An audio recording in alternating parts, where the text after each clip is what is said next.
having a catchphrase is important. And I used to watch American movies, and I loved all of those sort of like big catchphrases and cool stuff they said, like, hey, I'm talking here, or you walk into me, like stuff like that. I love that sort of catchphrase. I love that. I'm a big scary movie fan. My problem with scary movies, though, scary movies, black people die first, but fat people die worst, like...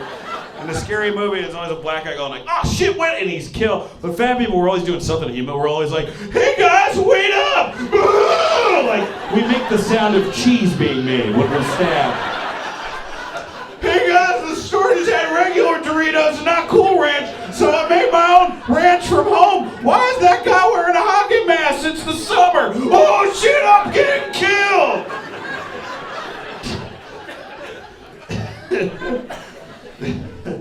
I was nervous that joke wasn't going to work because I don't know if you guys have black people here, so I... Ever seen a gladiator die before? No? Well, you can see this in films like Troy or 300 or, even Gladiator. Anytime someone gets killed by a sword, they'll fall to their knees in slow motion. For some reason, this will happen. It'll be like this, I go...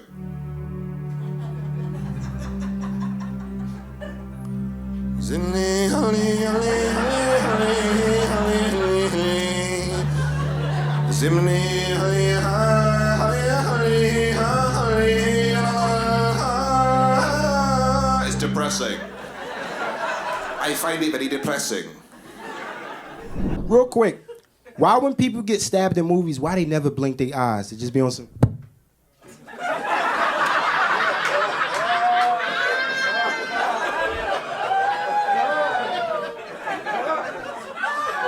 Like, bro, I stabbed you 5 minutes ago. We gotta go to the next scene, bro. If I'm home alone watching something scary on TV, and then I gotta walk all the way down the hallway to the bathroom, I'll start singing praise and worship songs. For protection.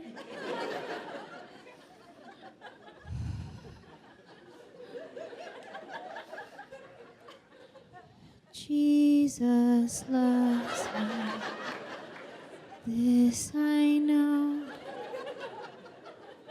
for the Bible tells... You gotta get aggressive.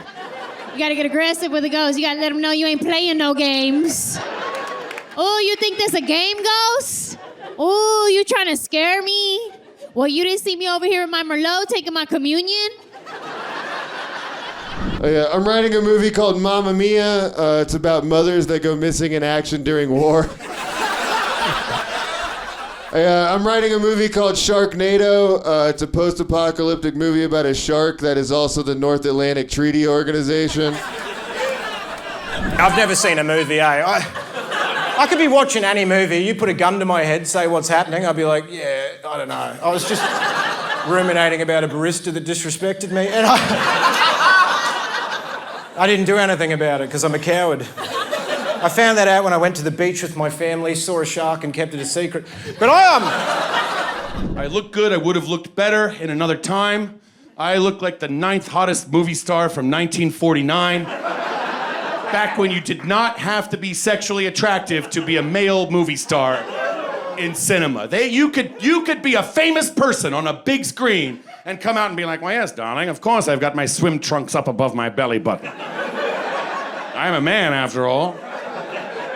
I've almost got them up above my nipples because I'm a real man, I'll tell you that. That's right, I've got 3 towels around my neck. You can't tell quite how beefy I am. I've been swimming and smoking all day. Wouldn't you say it's about time for a cocktail, darling?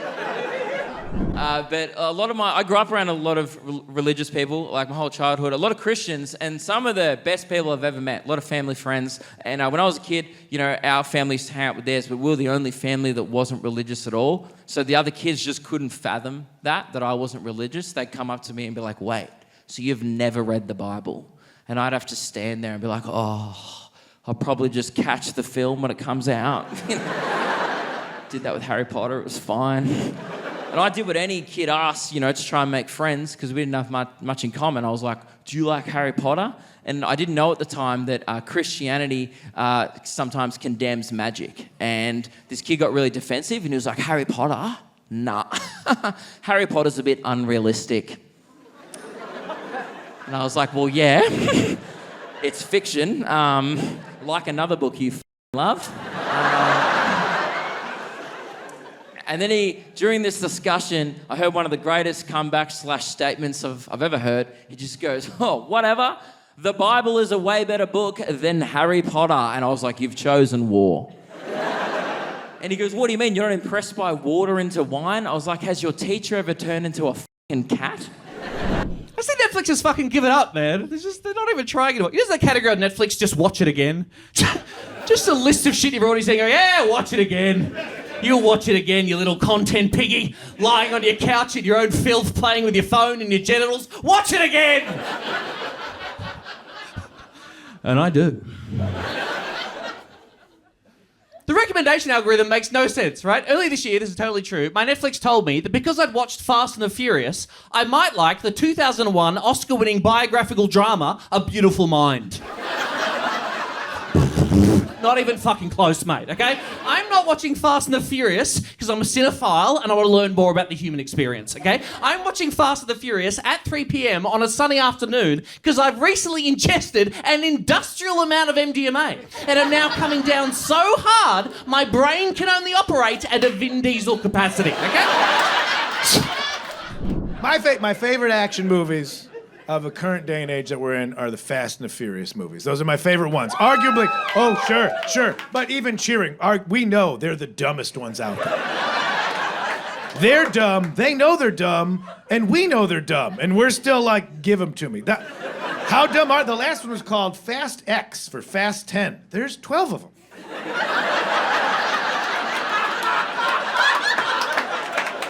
They're like, it's Fast 10. Like, aren't there 12? Like, shut up, dummy. I'm like, yeah, okay, fine, it's fine.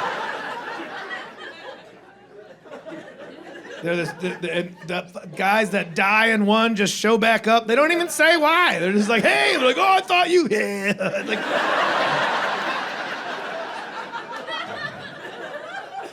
and then they're formulaic. They're elaborate, but they're truly formulaic. Like, right, I'm going to describe one of the Fast and Furii to you right now, and pretty sure that's how you pluralize it. So, and if you don't know the franchise, you will not know if I'm just making this up, just pulling it out of my ass. You will have no idea. And if you do know the franchise, you still will not be sure,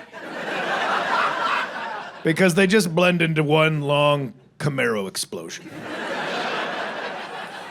But say we'll choose anyone from like in the middle. So let's say like 3 to 8. Let's say anywhere in there. You never know what it's going to be. They've already done their first heist. They've established themselves. They've got their millions. You know, this rapscallion crew of Honda Civic jockeys. They've made a few bucks and now they're in different parts of the world, just enjoying their life. We really did it. Nothing can go wrong now. And that's when just a representative from the U.S. government comes in like, we need this crack team of DVD player thieves. When that was relevant, we're the USA, strongest military in the world. Never mind about the Navy SEALs. But we're the strongest military in the world. That's part of the training now. We let puppies lick their toes, and if they crack, they're out. But right now, outside of the best, strongest, big dick military in the world, none of them know how to drive manual. So we really need you guys. We need you, bunch of Corona sipping degenerates, to help us out. What had happened? It's just a group of international terrorists. It's international now. They can't be from a country because that's problematic. But it's still terrorism, but it's very diverse. Who are these terrorists? I don't know. That guy's Cuban. I think he's gay. Whatever. They're all over the place. They're all over the place now. They've stolen the nuclear codes. It's always the codes. It's never the bots, the codes. Apparently somebody's just writing them down in a notebook and just leaving them in a backpack at Starbucks. They always get the codes. It's just somebody like, all right, I got my keys, I got my wallet, chapstick. Oh, my JanSport full of nuclear codes. I can't believe I left it on the bus. So, There's terrorists have stolen nuclear codes. They've hidden them in a Lamborghini. That's right, hide something.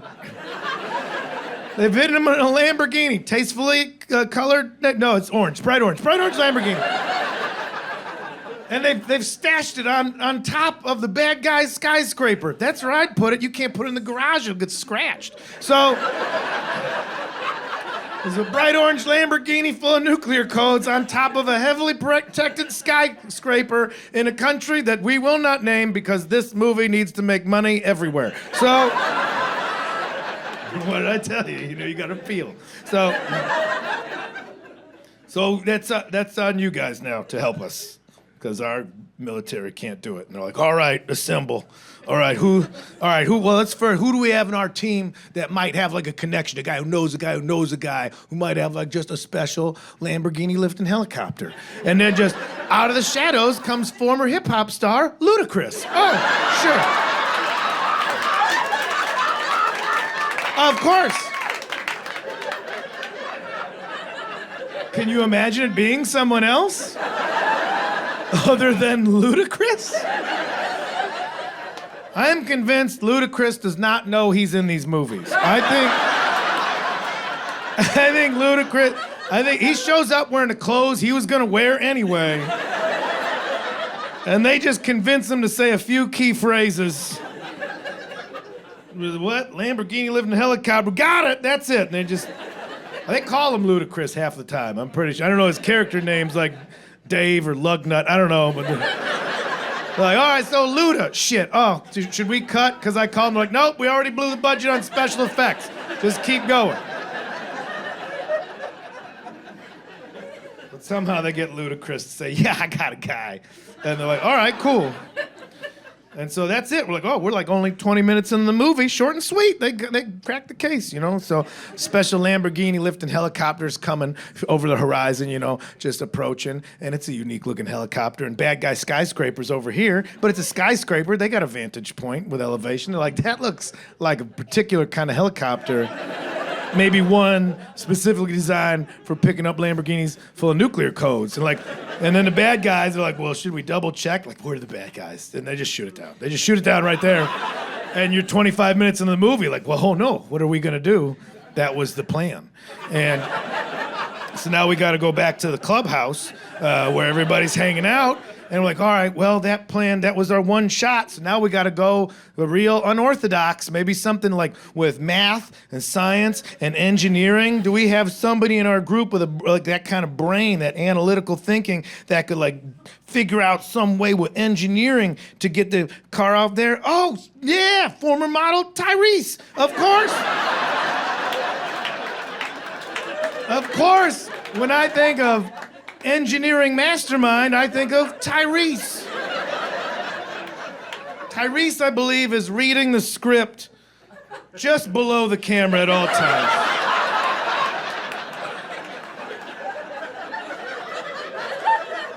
Oh, what's up? You all need help getting a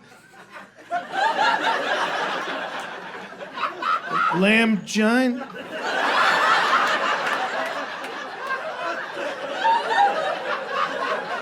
That says Lamgina, man.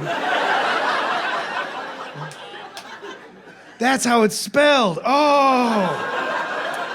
Y'all need to get a Lamborghini off a building. And then they just cut to a whiteboard with a lot of shapes and numbers on it. And he just goes, there. You know, like that's... They just had some intern run in, just make geometric shapes and put some math on there. And that's when Tyree's like, well, if you drive it fast enough off the edge of the building and you could just fly it away on account of a Lamborghini has the doors that do this. It's got doors like this. Well, if you get enough speed, it could actually travel non-traditionally. That sounds like Back to the Future. Shut up, man. And so if you got enough speed... All right, so that's the plan. We'll fly the Lamborghini. To where? Okay, well, I guess we could just like get a short-term lease on a good guy skyscraper across the street. We'll just roll in with some cash, talk to the landlord. According to Tyrese's calculations, we really only need floors 8 through 13. We really only need those. given the trajectory of his math, that's where the Lamborghini should crash into. So we get a short-term lease there? Absolutely, short-term lease. All right, but now we have to execute this plan. Who do we have amongst our crew that is brave enough, that is strong enough, that is bald and dumb enough to... We all know who it is. My man Vincent Diesel. That's who's coming in there. Vincent Diesel. My man Dominic Toretto. I just go by Vincent these days.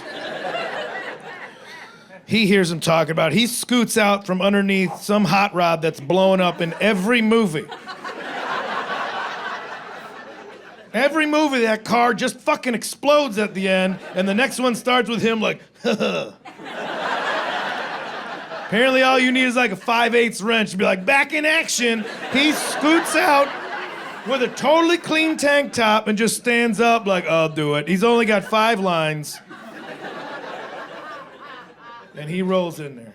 He gets to bad guy skyscraper. He just starts at the bottom, just indiscriminately just kills, shoots him, shoots this guy. Gets to 1 floor, like, where's the call center? What's happening? No witnesses. Shoots him.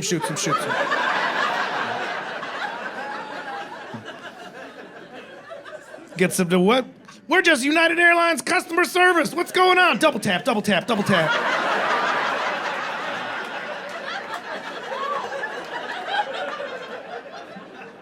I gotta fly them tomorrow.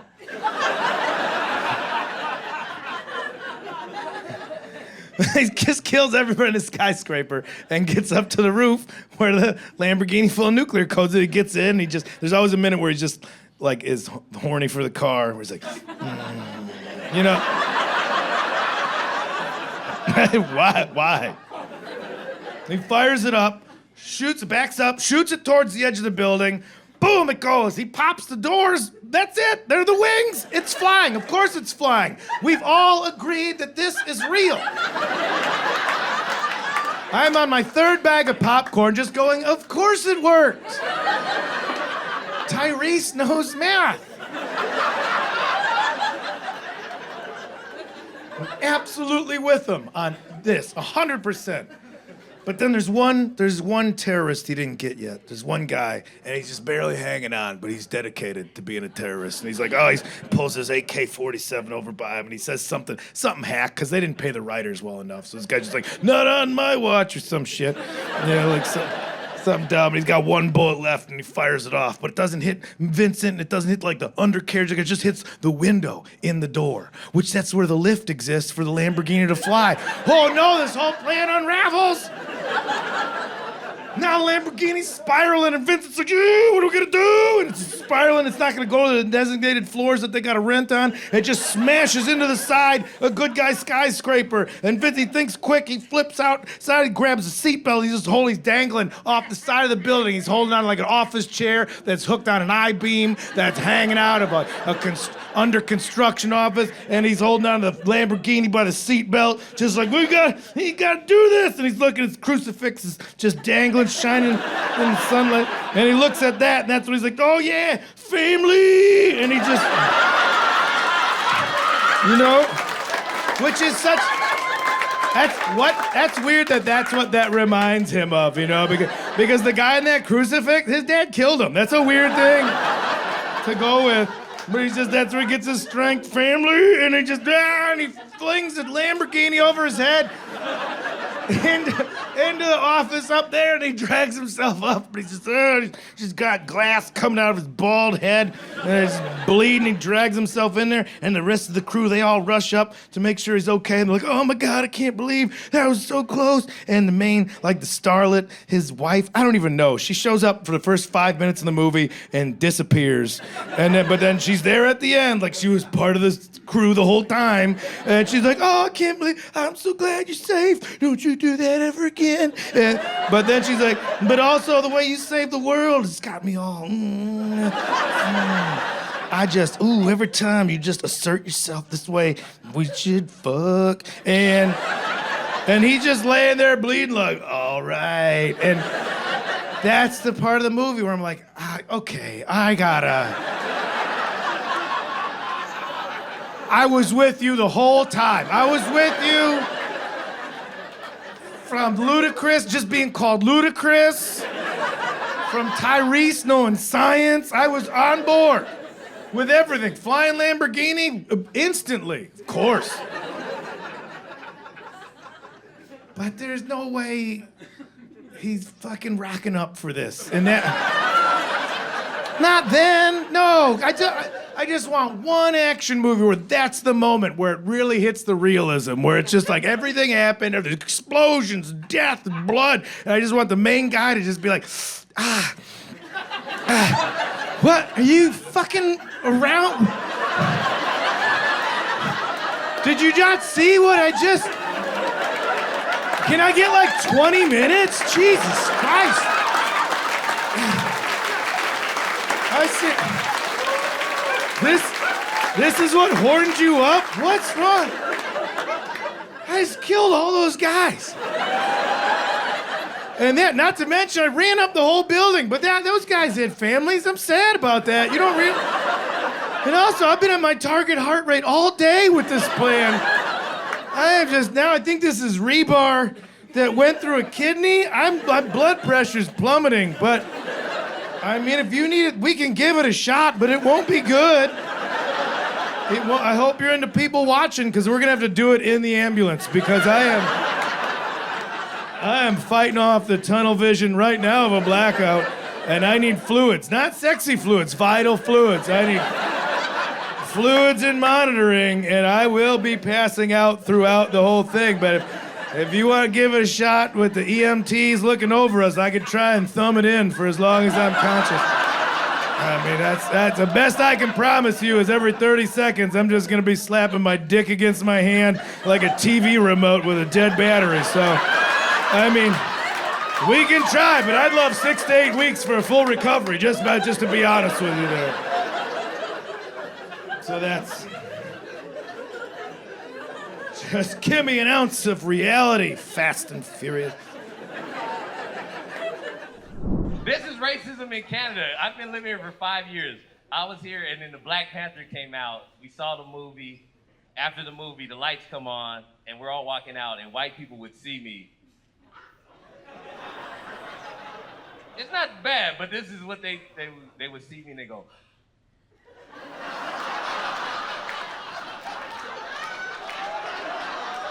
Like that. That's pretty much it. I'm like, what? That was weird. Why are you doing that? You know what I mean? My dick is out. I'm taking a piss. They're like, Wakanda forever. I'm from Fresno. Why did you say that? My niece and my nephews, they're super into Harry Potter. They love Harry Potter. So much so that this past Halloween, when the Ellis family went trick-or-treating together, we all had to go as Harry Potter characters. And guess who got to be the person of honor? Yeah. My niece, she asked me the day before Halloween, she's like, Uncle Mark, we talked about it. And in my head, I'm like, shit, is this an intervention? Is it?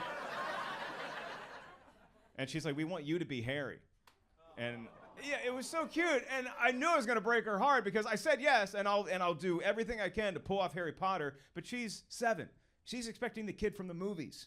She's not expecting middle-aged, burned out, hasn't cast a spell in 30 years, Harry Potter. Still wearing his Gryffindor robe, but gets a high school varsity jacket. I have a French friend, we go to the movies together a lot, and every time we go together, he feels the need to remind me about how the French invented cinema. Like, oh yes, the French invented cinema. Like, yes, that's nice, but what have you done for me lately? All right? Because America gave me pornography on my telephone. In this lifetime. You know, movies are cute, but call me back when you can compete with fornication in the palm of my hand. This is amazing. So I'm in therapy. Anybody here in therapy? Oh, wow. That's a nice response. Usually it's just one person that's like, help. I'm like, oh. Let's talk to you. Yeah, I think therapy is amazing. But I guess not everybody always needs therapy. Some people do need therapy. And you can usually tell who those people are because they say things like, I don't need any fucking therapy. I prefer to be a burden to my loved ones. You're like, sir, this is an Arby's. Why are you shouting? You're alarming the children. I had to work on my self-worth in therapy because I kept attracting some of the wrong people. One of my friends told me this quote. She said, "Once you know your worth, you'll stop giving people discounts." And I was like, well, slap my tits and call me Groupon, baby.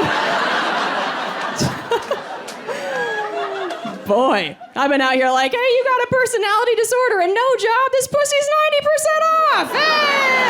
Hey! No credit, no problem, get in here. That makes it sound like my life has been a dick buffet. It has not. I have a very low body count. I love that that's what we call it, body count, like we're all just fucking people to death, like, it sounds so System of a Down for no reason, you know? I think I would have a higher body count if STDs didn't exist, but I'm just so terrified to ever get one that I don't want to gamble. Like, I just can't believe that in 2022, our best defense against them is still just condoms in the honor system. Scouts honor, bro. I'm like, you lied about your height. I'm supposed to trust you on chlamydia? No. And kick rocks. Get out of here. I was reading online that some of the very first condoms back in the 1800s were really thick. Like they used to basically just cut up bike tires. And they've obviously gotten thinner over time, which I'm sure was a guy's idea, you know. I bet the women back then were pissed, like, fuck, keep it girthy.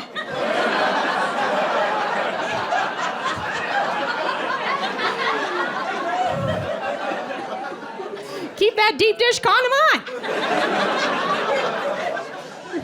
We don't have electricity. This is the only joy I have. I had a woman come to one of my shows recently who I think was from the 1800s. She was very old. And she came up to me afterward and she was like, I was a makeup artist for 30 years. And at this point I'm thinking, oh, I think she's about to compliment my makeup. That's so nice. And then she goes, your face was so oily when you were on stage. It was the only thing I could look at. The lights were hitting it so bright that I had to squint to look at you. And that's when I heard my brain say, well, tonight's the night we go to jail for throat punching someone's nana. You just hit a certain age where you walk around like, fuck it, burn it to the ground. Like, just traumatizing people. I'm like, who is this woman's poor husband? You know? We gotta save him. I just picture him getting out of the shower and she's like, your balls make me sick.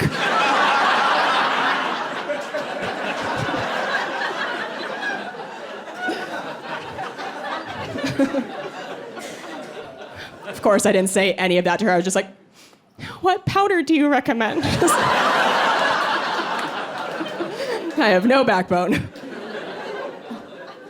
I've also become self-conscious of this very specific thing. Did you girls have that dress code in middle school where you had to wear shorts that were longer than the length of your fingertips to your sides? Okay, all right? To prevent girls from wearing booty shorts. So that was the day I learned I have freakishly long arms. For my short height. I'm only 5'4". All the girls had to line up. We put our arms down. And I don't know if you can see what's happening right now. I'll show you on this side too. But I did this, and I looked down, and I was like, oh no. I'm gonna have to wear men's Jinko jeans to not get expelled. Just rolling into home ec with my chain wallet and lugs, like.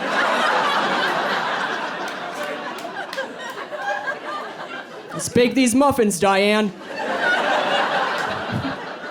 The third member of the Insane Clown Posse. I don't know much about the Insane Clown Posse, but it does make me laugh picturing those guys having to take their makeup off at the end of the night. Because they seem so tough on stage, like, I'm gonna stab this dude and bang your chick. And then 2 hours later, they're like, these Neutrogena wipes are lovely. Oh.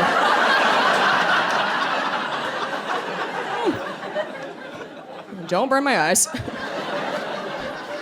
So, before I started headlining, I used to open on tour for a comedian named Jim Norton. Anybody here a Jim Norton fan? Nice. Got some Jim heads in the house. So Jim's favorite thing to do is to humiliate people. And I made the mistake of telling him that I embarrass very easily for a comedian. And he just milked that every day for 3 years on tour.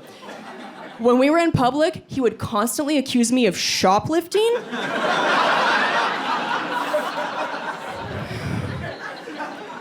We would be checking out at a CVS pharmacy, and just deadpan in front of the cashier, he would turn to me and go, "Are you not gonna pay for all the things in your purse?" And I would just start shivering like a shelter chihuahua, like, I would just end up paying for lipstick that I've owned for 5 years. I was like, just take my money, I'm so sorry, I hate this. It was traumatizing. By far, the most embarrassing thing he would do with his bodyguard. We traveled with this 7-foot-tall guy named Kenny. Picture Frankenstein with less people skills. Just an oaf. And I don't know if you women have ever ordered anything on VictoriaSecret.com, but sometimes you get that free tote bag with purchase. Okay. If you have even a shred of self-respect, you immediately throw it in the garbage where it belongs. I used it as my day-to-day purse for 7 years. I have no dignity. It says Victoria's Secret in big letters on the sides, like it's very obnoxious. And I would travel with this. So when we were on tour, we'd have to get to the airport at 5 in the morning. And you guys know how you look at the airport at 5 a.m., right? Just greasy, disheveled, gross. So I'd look like that, and I'd have this bag, and everybody's just quietly shuffling about the airport. And all of a sudden, his bodyguard would shout, "Victoria's Secret model coming through!"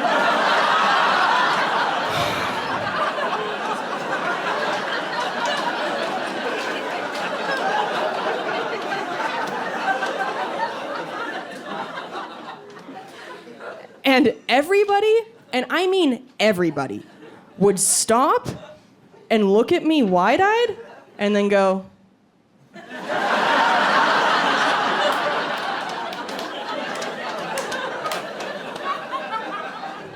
you know how quickly your self-esteem goes in the toilet? When you can watch 100 people decide in half a second, no, she's not. You're like, all right. Just gonna go walk into traffic now, thanks.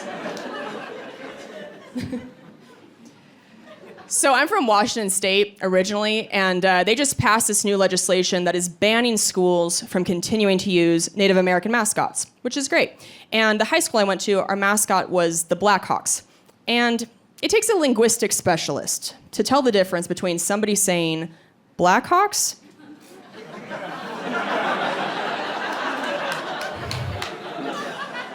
and black cocks. And let me tell you, it was pretty wild growing up, going to football games and watching a dozen cheerleaders shout to a stand of parents, "We love Blackhawks, yes we do! We love Blackhawks, how about you?"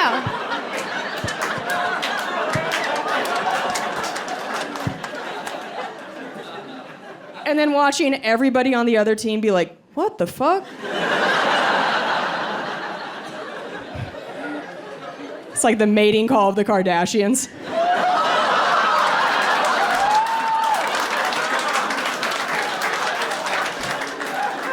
So I had my bachelorette party down in Vegas, and we went to the Magic Mike live show. Has anybody here been to the Magic Mike live show? Oh, we got a few. Oh, are you still wet? Hey.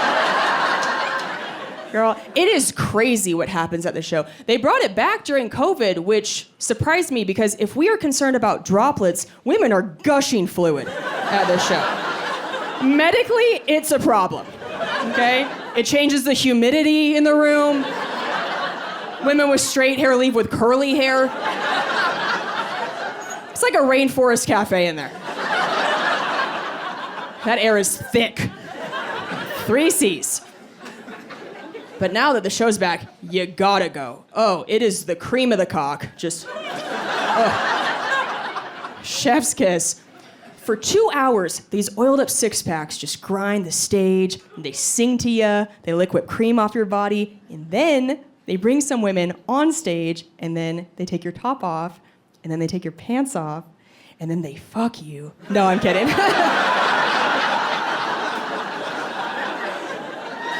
I just want to see how far you guys would go with me on that part. Did you hear how quiet it got in here? Oh. Could you feel every woman just slowly leaning further forward in her seat, like, I'm pulling out her phone, checking flights to Vegas. Like, a taxi! Were you like, was I in the bathroom when that happened? How did I miss that? No, they don't do that. That'd be pretty dope.